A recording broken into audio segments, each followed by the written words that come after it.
SC వర్గీకరణపై ఢిల్లీకి అఖిలపక్షం వెళ్లబోతోంది. దీనికి సంబంధించి అన్ని పార్టీలకు తెలంగాణ సీఎం కేసీఆర్ లేఖ రాశారు. దీనికి సంబంధించి లేటెస్ట్ అప్డేట్స్ మా ప్రతినిధి సోంగోపాల్ అని తెలుసుకుందాం. సోంగోపాల్,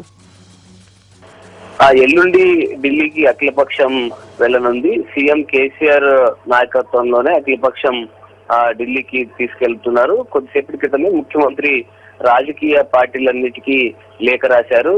ఎస్సీ వర్గీకరణ కోసం కేంద్రాన్ని మరోసారి కోరడం కోసం ఢిల్లీకి అఖిలపక్షం వెళ్తుంది. గతంలో అసెంబ్లీ సమావేశాల్లో కూడా ముఖ్యమంత్రి హామీ ఇచ్చారు, త్వరలోనే మరొకసారి ఢిల్లీకి అఖిలపక్షాన్ని తీసుకెళ్తామని. అలాగే అసెంబ్లీలో కూడా ఇప్పటికే ఎస్సీ వర్గీకరణపై తీర్మానం కూడా చేశారు.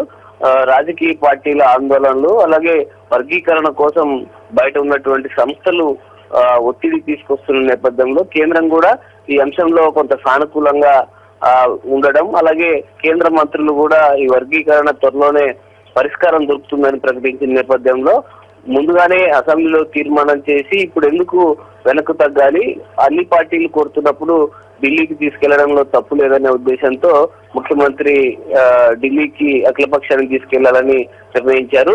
ఢిల్లీ టూరు ముందుగానే ఖరారైంది ముఖ్యమంత్రిది. అందులో భాగంగా అదే టూర్ లో రాజకీయ పార్టీలకు కూడా ఆహ్వానం పలుకుతూ ముఖ్యమంత్రి లేఖ రాశారు. కేంద్రాన్ని కలిసి మరొకసారి వర్గీకరణ చేయాలి, దీనివల్ల సామాజిక వర్గాలకు ఏ విధంగా లబ్ధి చేకూరుతుందని వివరించనున్నారు. అన్ని వర్గాల్లో ఉన్న అభిప్రాయాన్ని కేంద్రానికి మరొకసారి చెప్పబోతున్నారు. దానికి సంబంధించిన అపాయింట్మెంట్లు కూడా ఇప్పటికే ఫిక్స్ అయినట్లు తెలుస్తుంది. ఆల్ రైట్ సోంగోపాల్, థ్యాంక్ యూ.